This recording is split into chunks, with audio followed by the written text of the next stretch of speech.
Hi അസ്സലാമു അലൈക്കും, welcome back. ഞാനിവിടെ ഒരു നെണ്ടിൻ്റെ റോസ്റ്റിൻ്റെ റെസിപ്പിയാണ് കാണിക്കാൻ പോകുന്നത്. വളരെ ടേസ്റ്റി ആയിട്ട് റെസ്റ്റോറൻറ്റ് സ്റ്റൈലിൽ ഉണ്ടാക്കാൻ പറ്റുന്ന ഒരു നെണ്ട് റോസ്റ്റ്, ക്രാബ് റോസ്റ്റ് എന്നൊക്കെ പറയും. അതിൻ്റെ റെസിപ്പിയാണ് ഉണ്ടാക്കുന്നത്. ഇനി വീഡിയോയിലോട്ട് പോവാം. ഇത് ഞാനൊരു മൺചട്ടിയിലാണ് ഉണ്ടാക്കുന്നത്. ചട്ടിയിൽ ഉണ്ടാക്കുമ്പോൾ വളരെ ടേസ്റ്റി ആയിരിക്കും.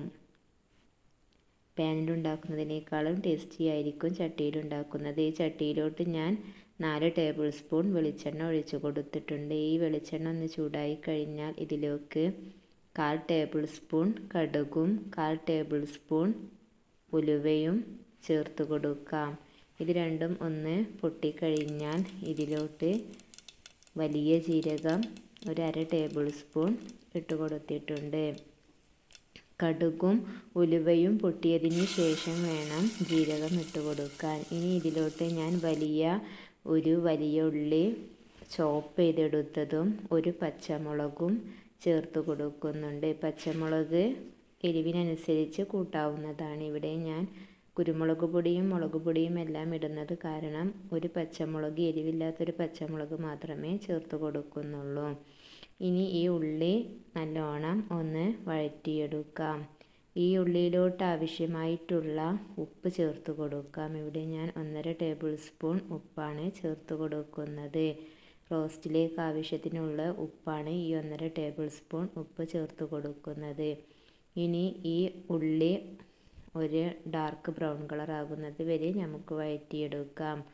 ഇനി ഇതിലോട്ട് ഞാൻ 2 ടേബിൾ സ്പൂൺ ഇഞ്ചി വെളുത്തുള്ളി പേസ്റ്റും ചേർത്ത് കൊടുക്കുന്നുണ്ട്. ഈ ഇഞ്ചി വെളുത്തുള്ളി പേസ്റ്റും ചേർത്ത് കൊടുത്ത് ഇത് നല്ലോണം ഒന്ന് വഴറ്റിയെടുക്കുക. ഈ ഉള്ളി നല്ലോണം വഴണ്ടി കിട്ടണം. വഴണ്ടതിന് ശേഷം മാത്രമേ ഇതിലോട്ട് മസാലപ്പൊടികൾ ചേർത്ത് കൊടുക്കാവൂ. ഇനി ഒരു പിടി കറിവേപ്പിലയും ചേർത്ത് കൊടുക്കുന്നുണ്ട്. ഉള്ളി വഴണ്ടതിന് ശേഷം മാത്രം കറിവേപ്പില ചേർത്ത് കൊടുത്താൽ മതി, അല്ലെങ്കിൽ കറിവേപ്പില പെട്ടെന്ന് കരിഞ്ഞു പോകും. ഇനി കറിവേപ്പിലയും ചേർത്ത് കൊടുത്ത് ഈ ഉള്ളി ഒരു ഡാർക്ക് ബ്രൗൺ കളർ ആകുന്നത് വരെ ഒന്ന് വഴറ്റിയെടുക്കാം.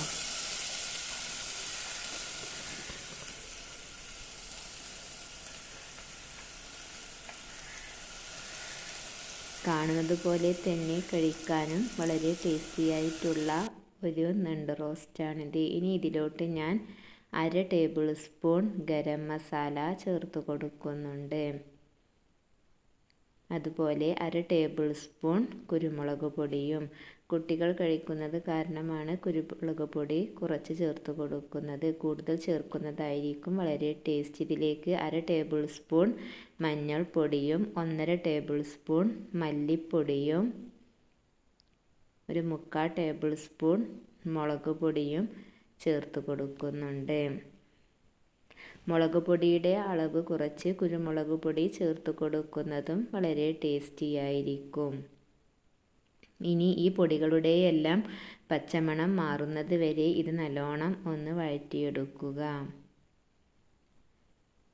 ഒരു 5 മിനിറ്റ് മീഡിയം ഫ്ലെയിമിലിട്ട് നല്ലോണം വഴറ്റിയെടുക്കണം. പൊടികൾ ചേർത്ത് കൊടുക്കുമ്പോൾ ഫ്ലെയിം ലോയിലോട്ട് ആക്കിയതിന് ശേഷം വേണം പൊടികൾ ചേർത്ത് കൊടുക്കാൻ, അല്ലെങ്കിൽ പൊടികളെല്ലാം കരിഞ്ഞു പോകും.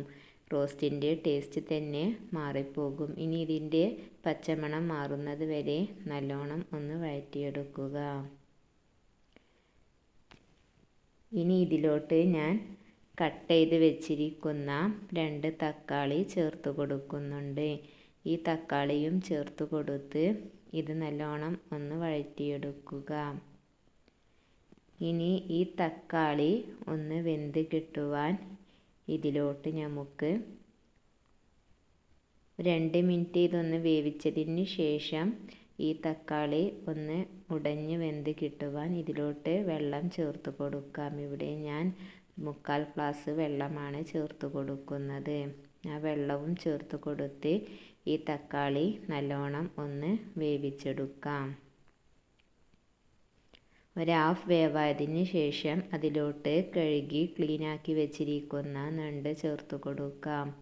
ഈ ഞണ്ട് ചേർത്ത് കൊടുത്തതിന് ശേഷം ഇത് നല്ലോണം മസാലയിൽ മിക്സ് ചെയ്തെടുക്കാം.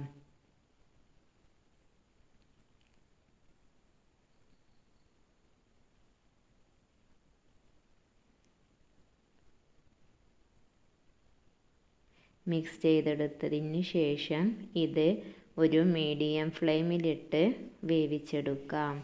മൂടി വെച്ച് വേണം വേവിച്ചെടുക്കാൻ. അങ്ങനെ നെണ്ട് റോസ്റ്റ് ഇവിടെ റെഡിയായി. എൻ്റെ വീഡിയോ ആദ്യമായി കാണുന്നവർ വീഡിയോ ഇഷ്ടമായാൽ ലൈക്ക് ചെയ്യുക, ഷെയർ ചെയ്യുക, സബ്സ്ക്രൈബ് ചെയ്യുക. നിങ്ങളുടെ ട്രൈ ചെയ്തതിന് ശേഷം നിങ്ങളുടെ കമൻറ്റും ഫീഡ്ബാക്കായി അയക്കേണ്ടതാണ്. പുതിയൊരു വീഡിയോയുമായി വരുന്നത് വരെ അസ്സലാമു അലൈക്കും.